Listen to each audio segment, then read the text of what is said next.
our #1 concern, and so far we've been on the right trajectory, but we haven't seen these types of crime levels since the 1950s, and so it's very good news for our neighborhood, it's very good news for the city. And also, I just want to remind everyone to also keep in mind and your thoughts and prayers for our officer who was buried today, who had that horrific accident not too long ago, and today he was buried. So thank you, and thank you to all of LAPD. Secondly, the focus of our office is not only supporting public safety and keeping our community safe, working with you, LAPD, and other organizations to keep our community safe, is constituent service. Really, we see our office as the liaison between the community and city government, the liaison or the representative of the community to take back the word and issues to city government. So constituent services is our #1 concern, along with public safety. And first and foremost, we want to keep our communities clean, and by doing that, one of the biggest issues that we've had for some time as well was graffiti. And thankfully, we have a very good team up here. We work with Northeast Graffiti Busters, which I think we've worked with like 3 different organizations that do that for us. These are one of the best. They really go out and do the job quickly, and they also have trucks that cruise around the neighborhood, not only what we report, but they actually cruise around the neighborhood and they take down graffiti as they see it. We'd like to think that we take down graffiti within 48 hours that's reported, either when people call my office or call 311. The graffiti should be taken down within about 48 hours. And I think that sends a strong signal to the gangs and people who put up graffiti, which is, this is our neighborhood, it's not yours, it's everybody's, it's public's. And so that's what we try to go and take graffiti head on, so that we don't follow the broken windows theory that if we have graffiti, then other things will come after that. So we try to take that head on to show that that is not going to be allowed in our communities. We've been quite active, nonetheless. There it says in 2013 they removed about 544,000 square feet of graffiti. That's in Northeast LA in my district, so that includes from Hermon all the way up to Eagle Rock. And the number of requests. And after that, the number in the bottom, it shows how many cases we've had people calling up, not only graffiti, but everything else as well. 950 cases were opened up by my office, and we resolved over 800 of those cases. Now that includes the El Sereno office, which includes El Sereno and Hermon, so that shows how busy my local office is here. So anything that does get reported to our office, we try to report it right away and work with departments. You could always call 311. If you do call our office, it's just the way it is, but sometimes the departments may act a bit more quicker to a request from our office than if you do call 311. But 311 has been found to work sufficiently, whether it's a bulky item removal, a pothole, or anything else you want to report. 311 is the way to go, but my office is always there to support any one of those issues as well. So we move on now. One of the issues that will allow us to do everything we do is obviously the budget. And as many of you know, through the recession that we just lived through, the budget has been an issue for us in the city. The biggest impact we've had, in my opinion, is that the number of layoffs we've had to do to city employees. Now that doesn't just mean a job for somebody, that means services. A lot of those cuts that were done to employees were people who were actually doing service for us in one way or another throughout the city. Since 2004, almost every department or agency has had a reduction in staff, and some departments have been cut close to 40%. That's within each of the departments.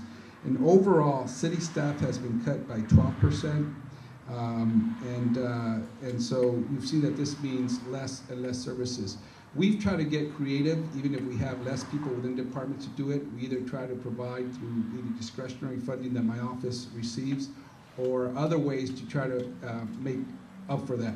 The areas that I have been most frustrated with in terms of services that have been cut is our tree trimming, which is, we're still like in a 13-year cycle whenever we trim trees, so we try to get to that as often as we can. Sidewalks, as you know, any sidewalks, we have no funding to actually fix sidewalks. We are in the process right now of, within Council District 14, creating a new program that we will work with the local businesses, or if it's in a commercial street, or the residential owners to fix really with some of the most severe sidewalks that have to be fixed. Alleyways, there's no funding to redo our alleyways. That was cut maybe 3 years ago from our budget. But we're finding ways as well to repave some of the alleys that are really some of the most severe. Here in Hermon, we haven't had any issues with alleys, maybe a couple of sidewalks, but the most severe, bring them to the attention of my office, and we will find a way to fix them. Right now, what we do is we simply put in the tarp. That's what the city does, the black, what do you call it, the asphalt, black asphalt. And really, the only reason the city is doing that is to protect itself from liability. The city pays out about $6 million a year on trip and falls from sidewalks. We are in the process, and we could talk about this more in question and answer, and I'd love to hear your views on this. We are in the process, two council members, Councilmember Englander and Councilmember Buscaino, are pushing to have a bond on the ballot in the near future to provide for more street improvements and sidewalk improvements. So I'm open to hear your thoughts on that. Nothing has been finalized as to what they will look like, but it'd be interesting to see what you have, if you have any thoughts on that as well. So that's our budget this coming year, and I still call him Council President Garcetti. Our Mayor Garcetti is in the process of putting together his budget that he will submit soon to the council for review. And again, we are expecting about a $200 and $250 million deficit. The good news is that in the next couple of years, that we expect that budget gap to be less and less. So that's very good news, that we won't have to make as drastic cuts as we have in the past. And now I'm going to talk a little bit about some of the issues that I've been involved with, because my job is not only to work on public safety and constituent services, but the other half of my job is to work on policy for the city. And the way, where most council members spend a majority of their policy time is the committees they chair. I right now chair the Planning, Land Use, and Management Committee. I've been on that committee since I've been a council member for the last 7 to 8 years. And now I'm the chair of that committee. But prior to this, about a year ago, I was the chair of the Energy and Environment Committee for the City Council, and I did that for about a year. And when I got there, I noticed that there were some things that had been backlogged in that committee, and I immediately moved them through. First was a plastic bag ban, and that is something that I helped move through my committee and eventually through council. It was a proposal by Councilmember Koretz, who, because of all the litter the plastic bags do in our streets, many of them ended up in our oceans that caused damage to our ecosystem in the oceans. We did what was similar or the identical plastic bag ban that the county did. And if you noticed, for those of you who've gone to your grocery store and they ask you to take your own bag now, they apply to any large grocery store, including Target and other stores like that sell groceries. And so we moved that policy forward. The other thing I did when I was the chair of the Energy and Environment Committee is that I asked that we do more water conservation efforts in the city. And I asked that we expedite our process in the city, in the Department of Water and Power, to getting more local water, which means that it'll cost less for us to buy water from the Metropolitan Water District. And we did that as an effort to not only conserve more water, but also to make sure we are able to not have our water rates go up as much. That was a huge victory that working with then General Manager of the Department of Water and Power, Ron Nichols, that we were able to accomplish that. The other thing that we were able to do is to transition to more cleaner sources of energy. One of the big initiatives, or one of the big announcements that Mayor Villaraigosa made before he left was that the city is going to get off of coal as an energy source by the year 2025. The reason for that is because of how much damage coal causes our environment. That was a huge announcement, and in order to do that, we have to find other alternative sources of energy.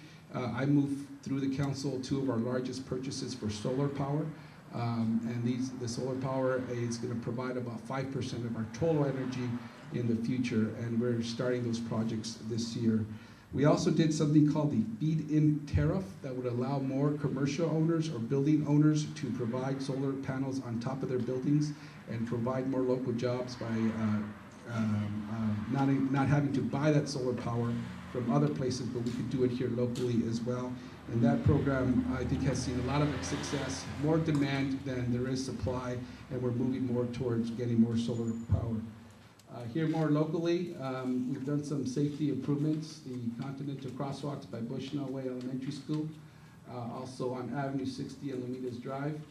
And we're also working with many of you who are putting a team together and have put together a team to restore our Hermon monuments. I'm happy to support the funding to make that happen. In addition to some of those local projects we've been working on, one of the things I see is building community and helping community, and something that other communities, unlike Hermon, needs is to get people together, is to have annual events. And you guys do a great job in having the annual tree lighting and the dog park events. So I want to thank you.